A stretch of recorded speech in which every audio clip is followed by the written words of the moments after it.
Beautiful friends, beautiful family. Much love to all of you guys. I hope your week is rocking and rolling in a good way that is appeasing to our Creator. That you guys are protecting your souls, that you guys are guiding your families with the light of the Torah. For those who do not know what the Torah is, it's the first five books of Scriptures: Genesis, Exodus, Leviticus, Numbers, and Deuteronomy.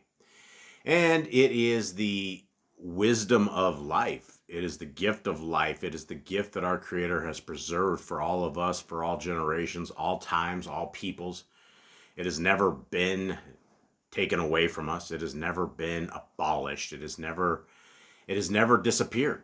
It is something for all generations, all times, and all peoples. And Tuesdays are rough days for us, and you don't ever hear from us on Tuesdays because we are up at 3:15 in the morning to try to get out of this place by 4 a.m.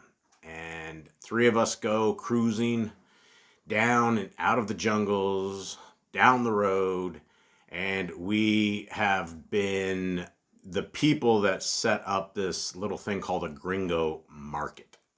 Now, when you say gringo market, that's not actually a bad word down here, although people are probably offended by it.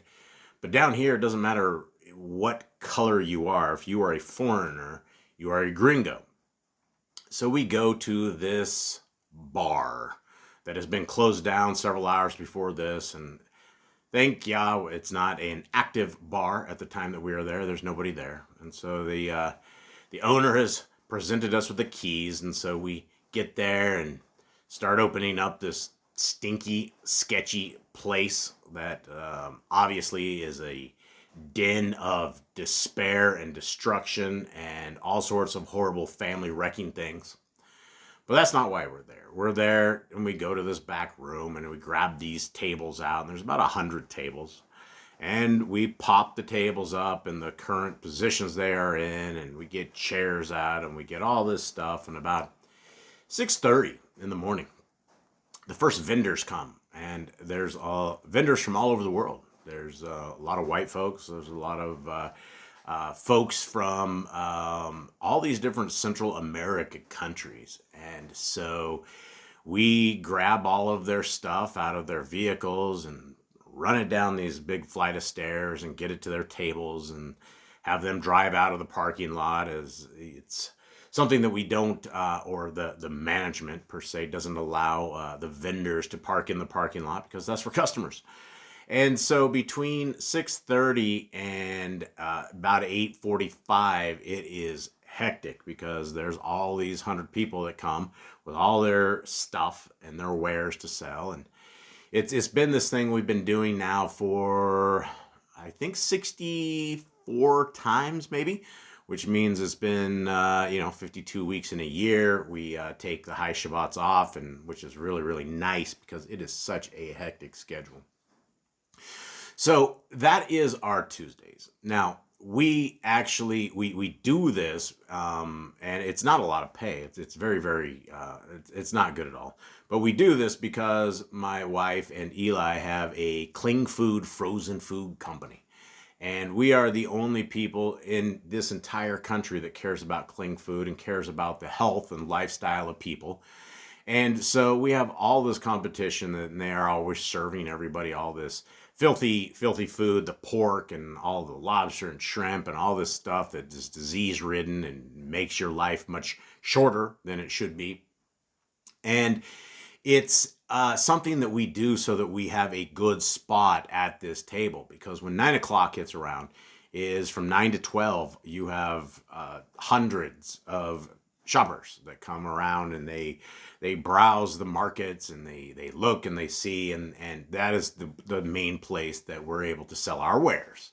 And because of our work and our hard work into this, we've basically become very entrenched into this little gringo market. Now, something that happened yesterday, which is something that I would like to bring to your attention, is a incident where this gal, she was she speaks Spanish and English, and she was standing next to one of my twins, and Jaden, precisely. And Jaden has a little table where he does computer repair, and he does all this stuff. And so that's his wares. And around the corner is where Eli sells sells the food that his mother and he make. And now this gal, she is she's a larger gal. And when I say larger, I would say she's solid 450. And in life, you have probably run across the bigger gals that are they're not, how do I say this right? They're not Kodesh by any means, right? Like they have had hundreds of men. They have had all of this stuff. And so my kids have all been very much sheltered into the effect that they have never held a woman's hand. They've never kissed another woman other than mom. And they have never been on a date. The twins are 21 years old. The youngest is 18 years old. And we've been in Torah now for, I don't know, 11 or 12 years probably. And because we are in Torah, the boys understand that there is no relationships if it is not something that is going to lead to a marriage.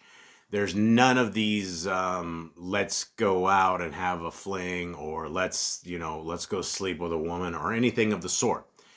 And so this gal was sitting there. Unfortunately, her table's right next to Jaden, and there wasn't a lot of people there per se yesterday. And it was sometimes it's a lot, sometimes it's not.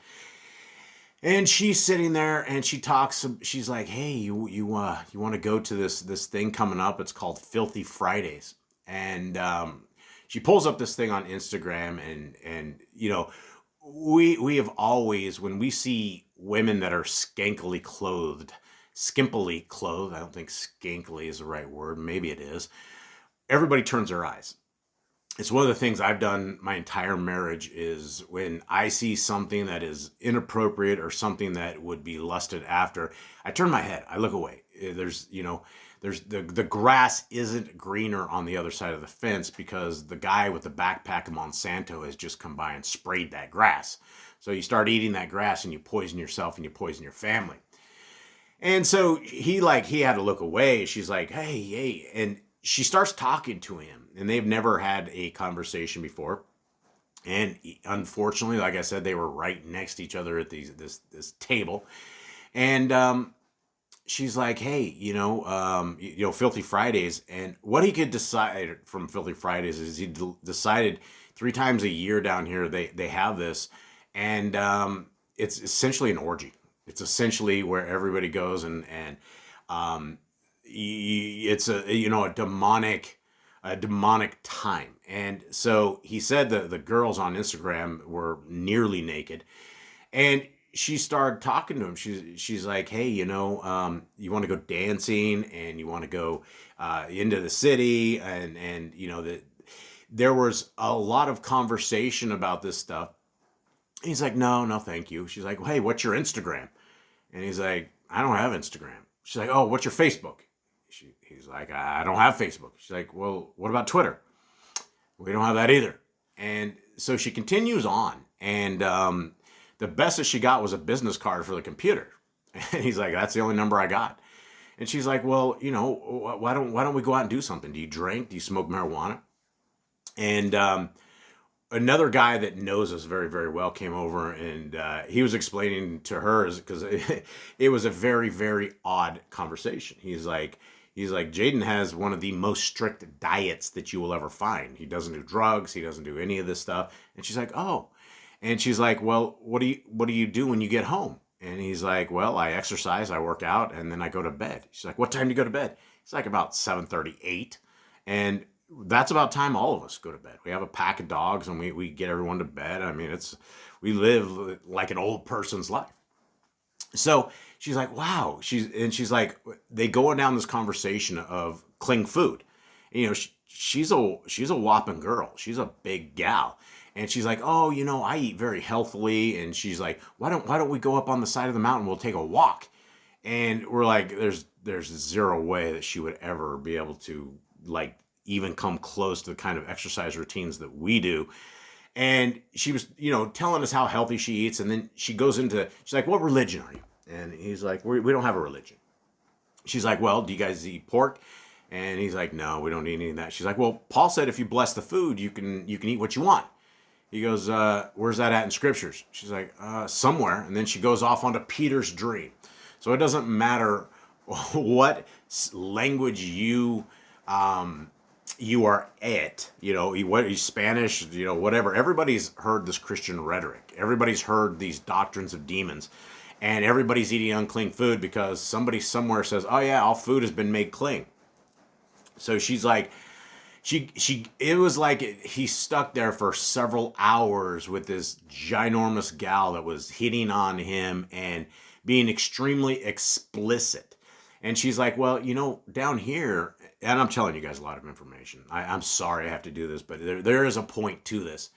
She says, down here, and she's like, you've never been on a date? You've never, what's wrong with you? And she's like, down here for like $15, you can get a lot of experience.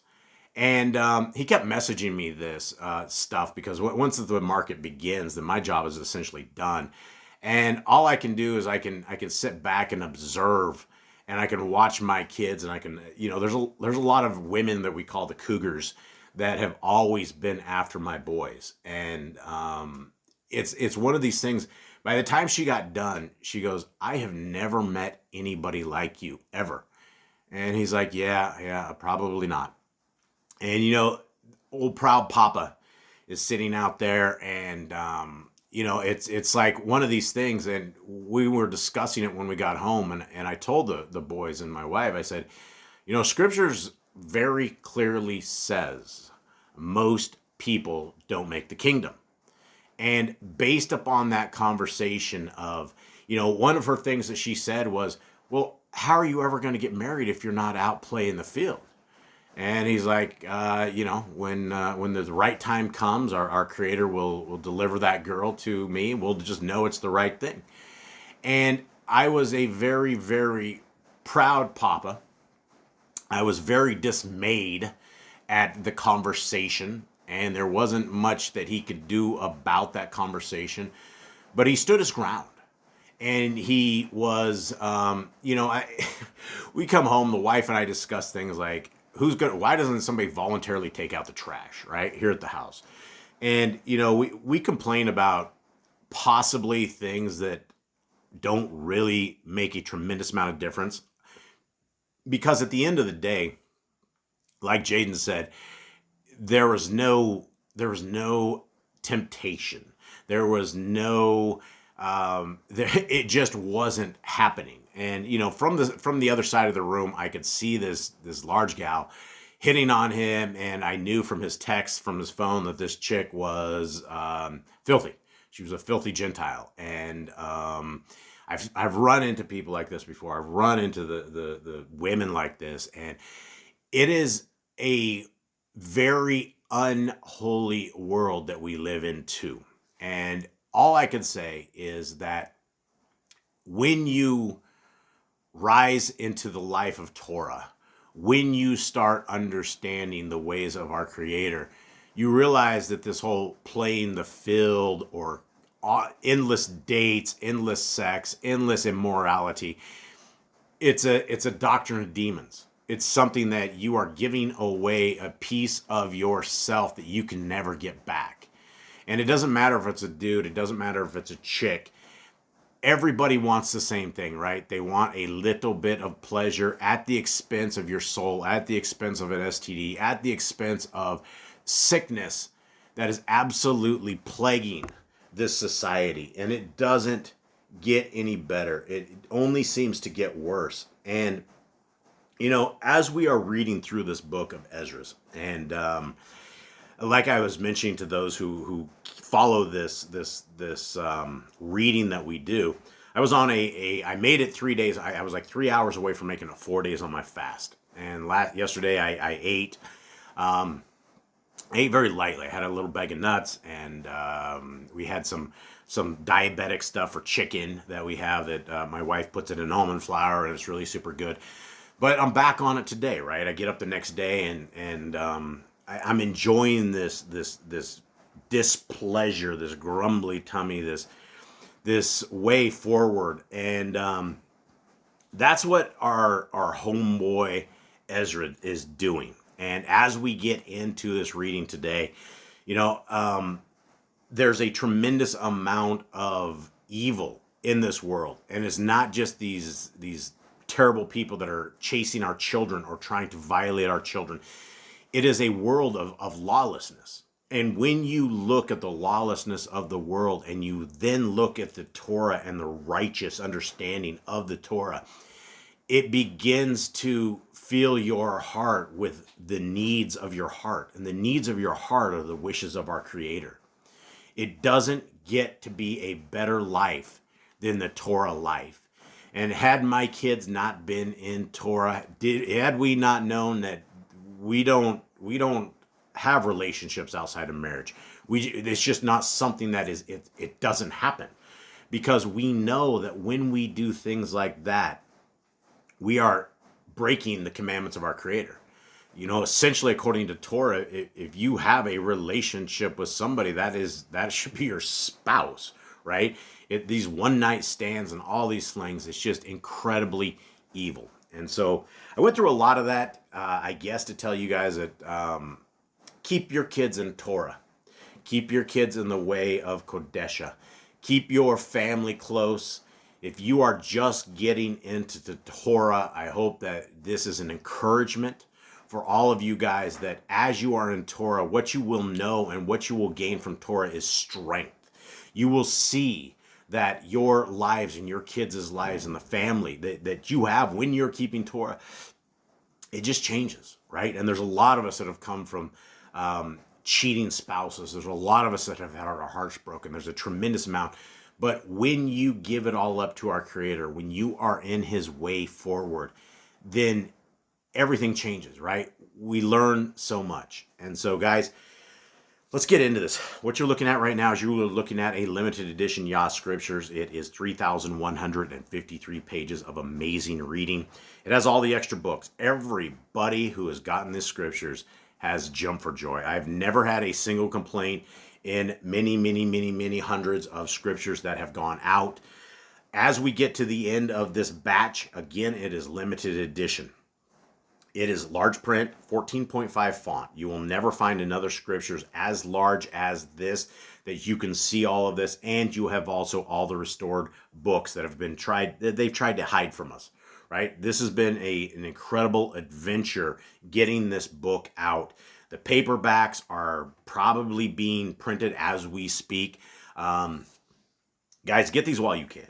And you don't have to pay for anything, because you can go to the Google store right now. You can go to the App Store, type in Yah Scriptures, 2 words, and you will find this big blue book that is available free of charge. You can grab this, and it's the same version that we're reading out of right here. And so, guys, if you want to buy this big blue book, you can go to yahscriptures.com. It is available right now. And like I said, I hope it's not a limited edition, but as of right now, it is a limited edition. We don't know what the hand of our Creator has in the future, but we do know that we have these in stock right now, and you can grab these. So let's get into the second book of Ezra right now, and we are through 4 chapters. And as I was telling you guys, the last chapter was an eye-opener for a lot of you guys, and it's something that we were talking about, this matrix that we are living in. And this matrix we are living in, it goes with the whole first of the story that I was talking about, right? In this matrix, it's all about pleasure. It's all about lewdness. It's all about just horrible things that when we are standing in the presence of our Messiah, when we are standing in the presence of our Creator, if we make it that far, we're not going to be laughing at these gym jokes. We're not going to be talking vulgarly. We're not going to be saying things. We're going to be on our very best behavior. And this very best behavior is the same behavior we need to have right now, because every single thing that we say and every single thing that we do is written down on the scrolls of the Shamayim. It's things that we are going to have to be listening to again with a group of people all around us, standing naked before our Creator. And we need to come through this, right? A lot of us have grown up in Babylon. A lot of us have these horrible ways and have, watching terrible movies and terrible things, and it's corrupted us, right? We need to take this corruption and we need to shed it. We need to bring in the light of the Torah. And so let's recap real quick the second Ezra. For those who have never read this book, I'm going to recap this for you so you don't have to get into this. This is the chapter 1 started about the rebuke of Yisrael. Yahuwah the Most High speaks through Ezra to declare his grief and disappointment with Yisrael. Though he delivered them from Mitzrayim, parted the seas, gave them the Torah, fed them in the wilderness, they rebelled and turned to idols. He called them, but they would not listen. Are you guys listening? Are you guys going to listen to the hand of our Creator? Yahuwah declares he will no longer have pity. His inheritance will be given to others. He rejected you, is what Yahuwah says. He will give your house to a people that shall come who have not known me, but will revere my name. And we are in these days right now, right? We are in these days that when the small itty bitty minority of us that truly are seeking our Creator, there's not a lot, right? I live down here in this third world country. I don't know a single other true Torah keeper. We know a whole bunch of fakes. We know people that pretend and that will still tax the people, their little 10%. But as far as legitimate Torah keepers that are here spreading the message, loving our Creator, wearing their seats, looking like the kingdom people, turning their eyes and ears away from this filthy, vile world that we're in, I don't know very many of them. Chapter 2. Ezra has a vision of consolation and the coming reign of Messiah Yahushua. Yahuwah now speaks to the Gentiles who will come to know him. He promises rest, comfort, and a righteous crown for those who endure and believe and keep his commands. Now, that's the thing about the word Gentile, right? There is no house of Gentile, but we don't want to be Gentiles. We want to be part of the kingdom. We want to be Hebrews. The people who have crossed over, the people that have lived in sin, saw sin, and seen the destruction of sin on us and our families and our lives and the environment and the community. We want to come out of it. We don't want to be Gentiles. Being Gentile simply means that you are not in covenant with our Creator. How do we get in covenant with our Creator? Well, we start reading the first 5 books of Scriptures. We start applying them to our lives. They become the most important things in our lives, that we talk about them right now when we get up, when we go to bed. We impress them upon our children so that when there's vile evil that comes their ways, it's just a no-go. It's a no, we're not going to hang out and drink and smoke weed. It's not going to happen. In this second chapter, Ezra also sees a great vision of a multitude receiving crowns from a man taller than all the others, identified as Yahushua, the son of Elohim, who crowned those who confessed his name. Ezra marvels and praises those who stood boldly for the name of Yahuwah and his anointed. And this chapter is a contrast. It's a sharp contrasted one. Where Yisrael fell short, others rise to honor Yahuwah with reverence and are rewarded. Chapter 3. Ezra starts lamenting in the first angelic dialogue. The messenger comes and talks to Ezra. Ezra begins a deep lamentation. He fasts and cries out to Yahuwah, questioning why the wicked prosper while Yisrael suffers, even after all the favor shown them from the beginning, from Adam to Avram, Moshe, David. He asks, this is a quote from Ezra, if the world was made for our sake, why do we not possess it as an inheritance? How long shall this endure? Ezra pleads for understanding of Yahuwah's ways, expressing sorrow for the downfall of Yisrael. His heart grieves for his people, yet he desires wisdom to comprehend Yahuwah's righteous judgment. And then chapter 4, this was such an amazing chapter. Yahuwah sends the great messenger Uriel to answer Ezra. Uriel rebukes gently, and he says, you cannot comprehend the ways of the Most High, just as you cannot weigh fire or measure the wind, neither can you grasp the plan of Yahuwah. Ezra pushes further, yearning to understand why creation is full of evil and why the righteous are overshadowed by the wicked.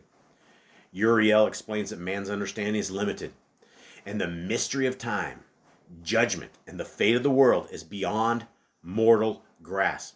Yet he hints that the end is closer than it appears, and all will be revealed in its season. So guys, let us get into this incredible reading. Let us see what Scriptures tells us today.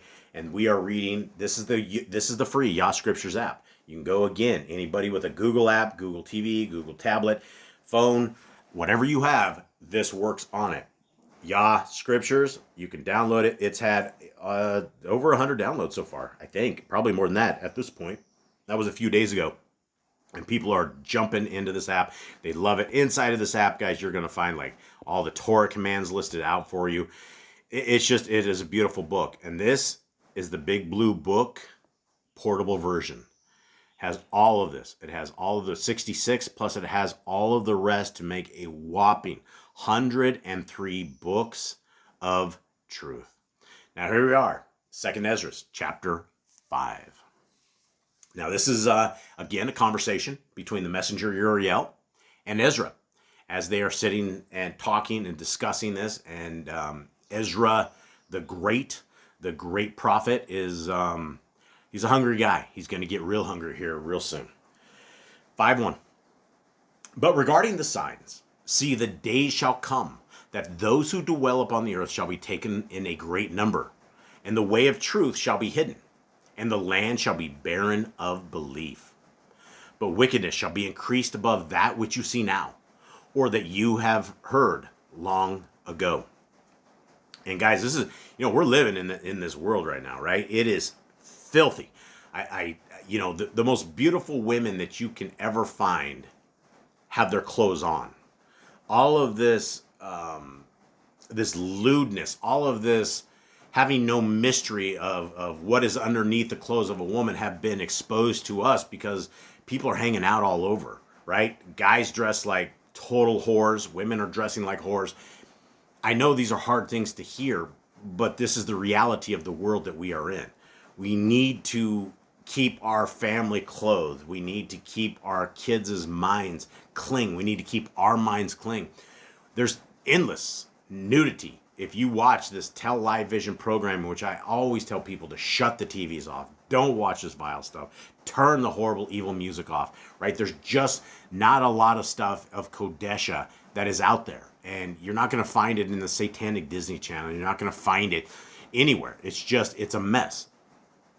Continuing on, 3. And the land, which you now see to have a root, you shall see suddenly laid waste. But if the Most High grant you to live, you shall see after the 3rd trumpet that the sun shall suddenly shine again in the night, and a third of the moon in that day. All right, we're hearing a little bit of revelations at this point, and we know, based upon the lifespan of Ezra and how he died, Uriel didn't know when he was going to die. He said that in the last chapter because Ezra's like, well, I live to see this. And Uriel's like, I don't know. That's the one thing I don't know. I don't know when it is. But this is absolutely prophecy that's coming up. 5. And blood shall drip from wood, and stone shall give its cry, and the people shall be troubled. And one shall rule, whom those who dwell upon the earth do not expect. And the birds shall take flight away together. Lots of stuff going on, right? I mean, look at the leaders of the world. Look at the actions of 2019, 2020, and 2021. And continuing on, right? Every single government, every single country was completely complicit with it. And now everybody's backpedaling like, oh, no. You have the father of the you-know-what, and he's now back leading the United States. This is a very, very interesting time that we have in life right now. And you have all these people with their little red hats that say, make America great again, right? And mega is a satanic leveling up. There's mega is not, it's not what it was meant to be. And it's what you're seeing is you're seeing a demonic, satanic, occultic overthrow of anything left of any kind of righteousness. And, unfortunately, the deceived people of North America are just, they're like, make America great again. And, they don't realize what they are doing or who they actually have leading them. And it's very, very sad to see this. It's very, very sad to see the deception that is overtaking the world. 7. And the sea of Sodom shall throw out fish and make a noise in the night, which many have not known, but they shall all hear the sound of it. There shall also be confusion in many places, and the fire shall be often sent out again, and the wild beasts shall change their places, and the women during uncleanness shall bring forth monsters.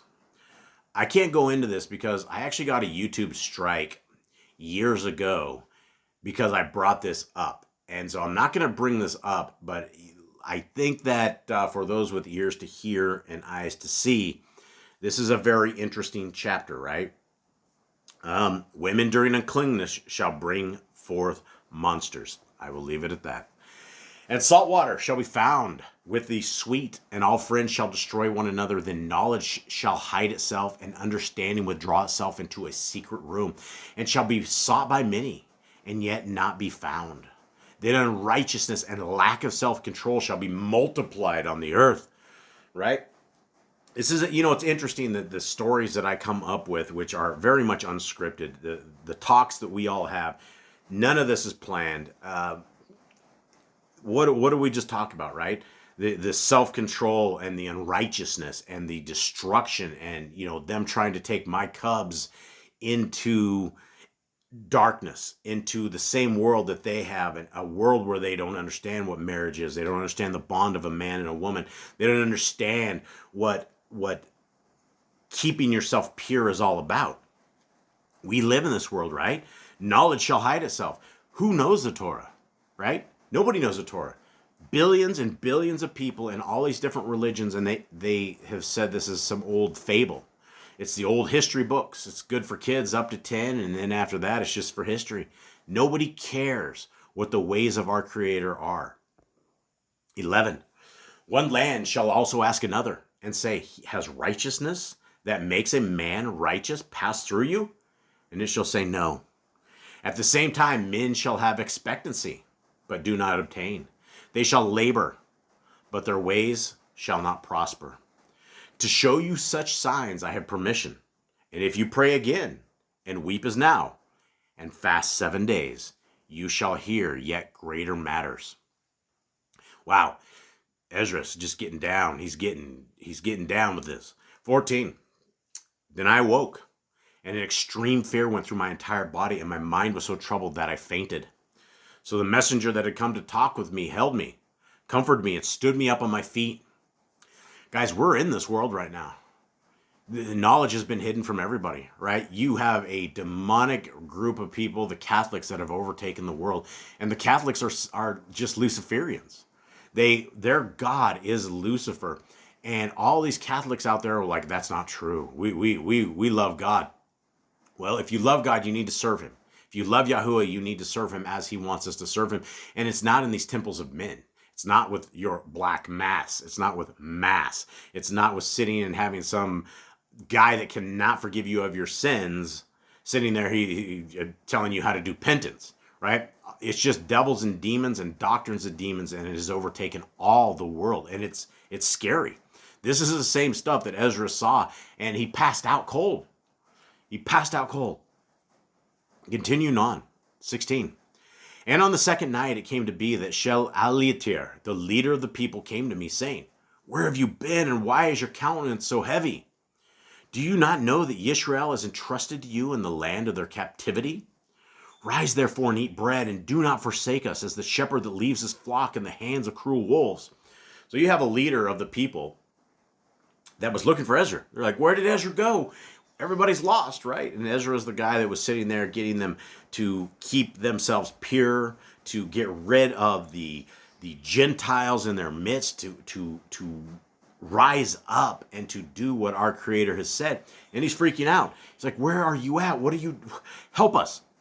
Then I said to him, go away from me and do not come near me. And he heard what I said and went from me. And so I fasted 7 days, mourning and weeping, as Uriel the messenger commanded me. And after 7 days it came to be that the thoughts of my heart were very grievous to me again. And my being recovered the spirit of understanding, and I began to speak with the Most High again, and said, O Yahuwah, who reigns over every forest of the earth, and all the trees in it, you have chosen your one and only vine. And of all the lands of the whole earth, you have chosen your one cistern. And of all the flowers of it, one lily. And, as you get, for those of us who do a lot of fasting, it's easy to get emotional at a certain point, right? There's a lot of comfort that comes with eating food, but there's also a lot of comfort without eating food. And I would encourage everybody who hasn't fasted, guys, there is a science behind fasting that it absolutely, after you get past day 3, there are cells in your body that are very, very sick, that are destroyed, that are rebuilt. It doesn't happen when you're not fasting. There is a spiritual side of fasting, and there's also a health side of fasting. And yes, it feels very discomforting. It feels very, very bad. When I was on day 3 night, I was shaking. I had the tremors again. It seems like I always get the tremors around day 3. And everything, time goes so slow when you are fasting. But it's important, right? 25. And of all the depths of the sea, you have filled your one river. And of all cities built, you have Kadosh, Zion, unto yourself. And of all the birds that are created, you have named your one dove. And of all the beasts that are made, you have supplied your one sheep. Now, we're talking about Messiah Yahushua in this, right? Anytime that we're talking about sheep, we're always talking about the people of Yisrael. When we're talking about this one sheep, we are absolutely, without a shadow of a doubt, talking about Messiah Yahushua. And in the previous chapters, Ezra was able to see that one guy that was taller than all the rest, that was crowning these people, the people that represented him, right? And you can't just say, I know Jesus, I know Yahushua, I know Yeshua, right? You can't just say that. You have to live like our Messiah lived and do what our Messiah did. And our Messiah was a law-keeping savage. And guys, again, when I say savage, I'm not saying things in a bad way. A lot of you guys are bent upon this wording of it. When I'm talking about a savage, I am talking the other side of savagery. The kind of savagery where you want to be a killer for the Torah. You want to be one, when it says guard the Torah with all your heart, mind, and soul, and that we've been told more than any other verse in scriptures to guard the Torah. You want to be that savage. You want to be that who nobody is able to come to you and tell you different ways, because you know that our Creator has told us over and over and over 53 times in the first 5 books of scriptures, we're told to guard the Torah and the precepts of our Creator. It's something that it's not a mystery to anybody that reads scriptures. You know that's what we are called to do. 27. And among all the multitudes of people, you have chosen your one people. And unto this people whom you loved, you gave a law that is acceptable for all. And yeah, the law of our Creator is beauty. It's a shining river. It is a clear lake. It is one of these things that is of majestic beauty. And when you come to the understanding that the Torah is for you and your family and your life and your soul, it becomes so special in your life that everything must be governed by this Torah. And when you cross into that other side of breaking this Torah, you know you're under the hands of our Creator. You're tempting our Creator because you have tempted His Torah. And we don't want to be those people. We don't want to fall into the Gentile ways. We care what the Torah says. We care what the laws say. We don't care what Paul says.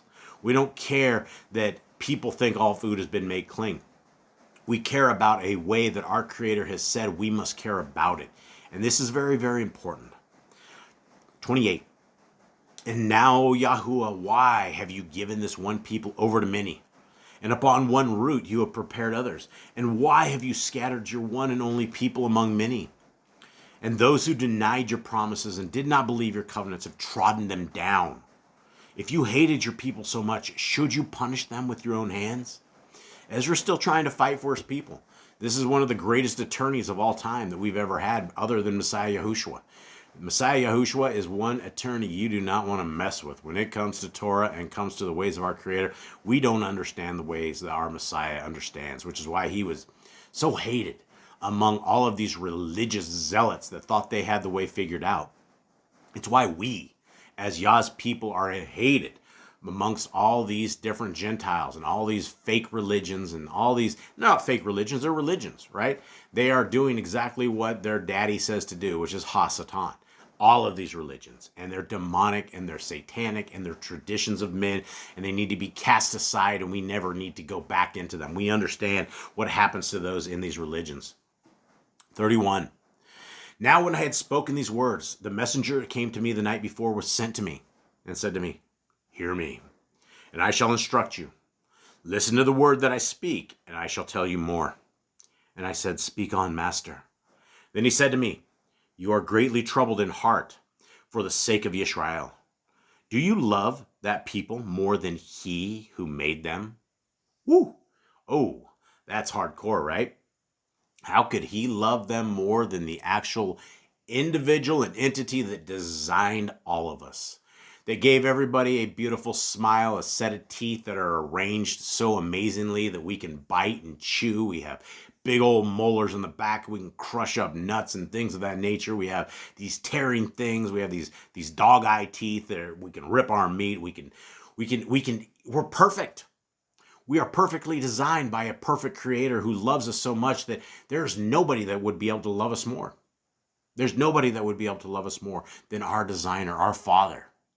And so all of a sudden, this is hardcore stuff, hard stuff to hear for Ezra.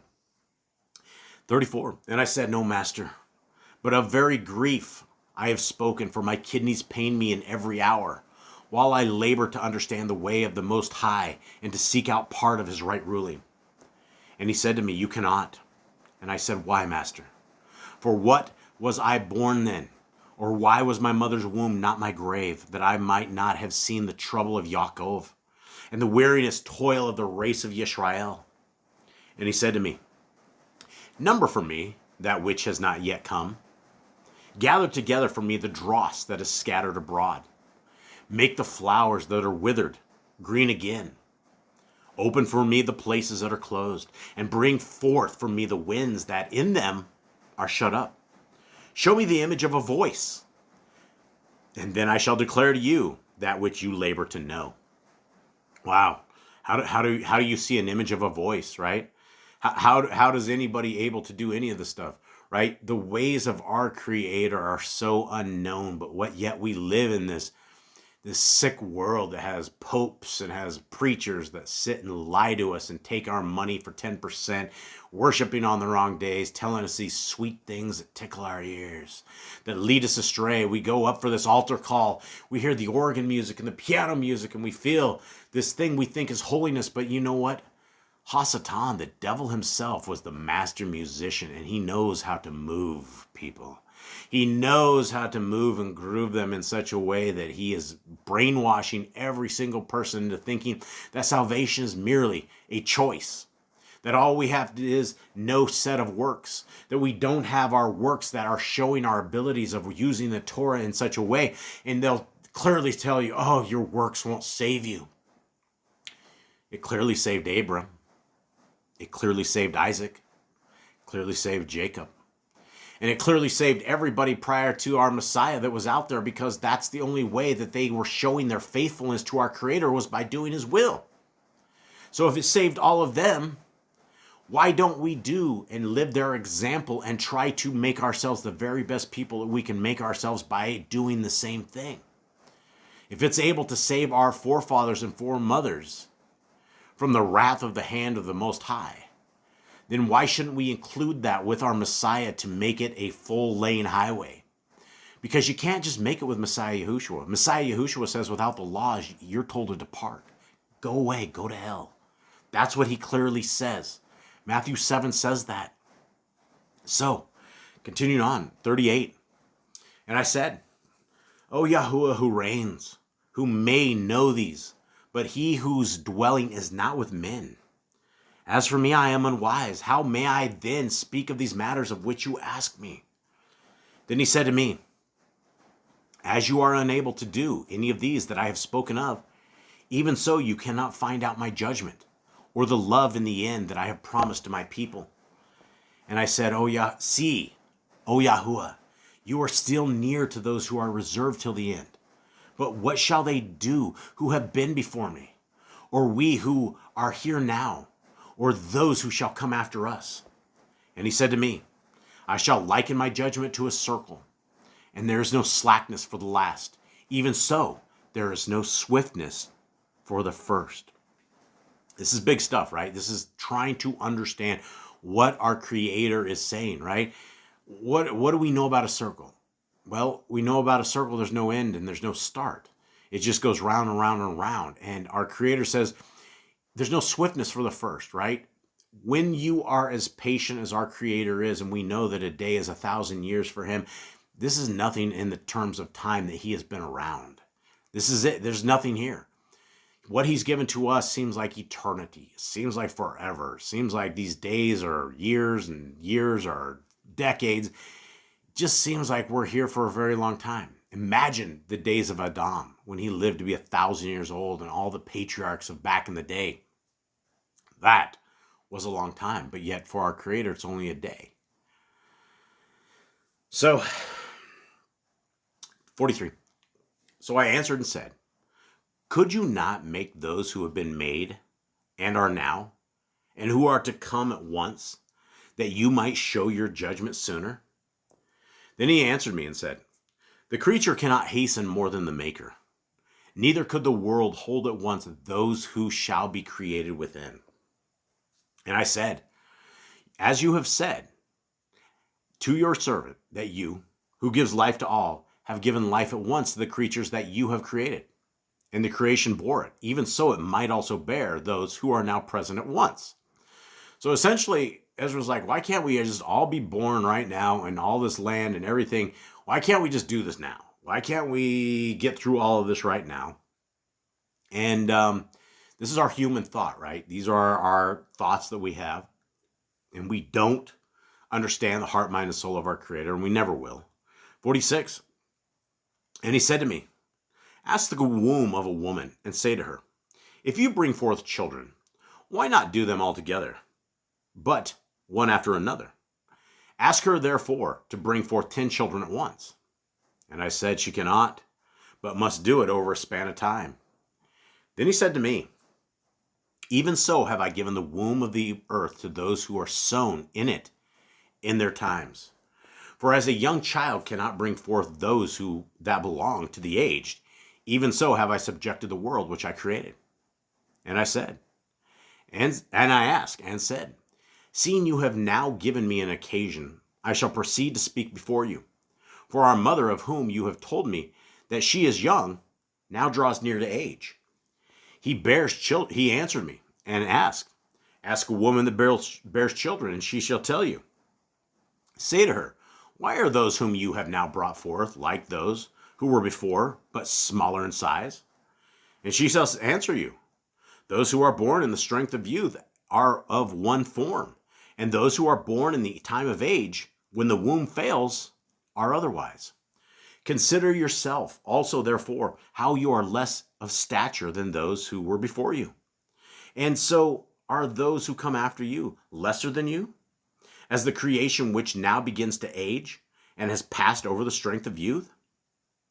Then I said, please, Yahuwah, if I have found favor in your sight, show your servant by whom you visit your creation.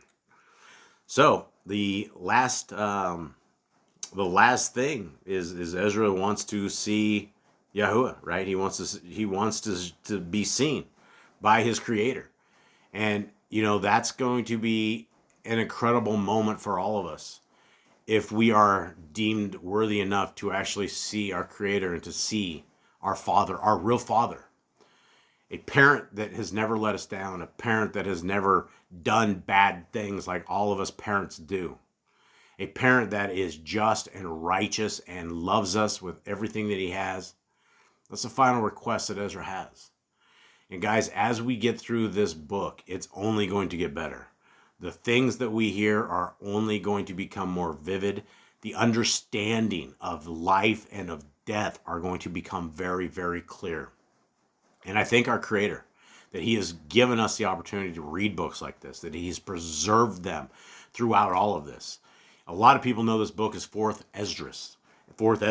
And it is literally the last of the writings that we know of Ezra that is so deep, so awe-inspiring, that it is something that we can't thank our Creator enough for giving us a brief glimpse into the world before and the world that comes after. And especially, one of the most things I'm thankful for is the world after we take our final breath. We're going to be explaining this. We're going to be reading it in the chapters to come. Ezra just came off a 7-day fast. He was fasting before. This dude is a savage for the word. He's a savage for our Creator. And this is what our Creator does, is he finds those who are worthy of these discussions. And as you fast and as you seek our Creator, where he's able to be found, he will talk in ways that are just out of this world. And so, guys, it's always been a pleasure. It's always an honor to sit with you guys. I get so excited about it when I read these words, when I read this stuff. This stuff is exciting to me. And I hope it's exciting to you. I hope it's something that changes you guys, that will allow you guys to see something that is most of the world will never see. Most of the world doesn't even care about, right? So with that, I love y'all. Shalom, shalom.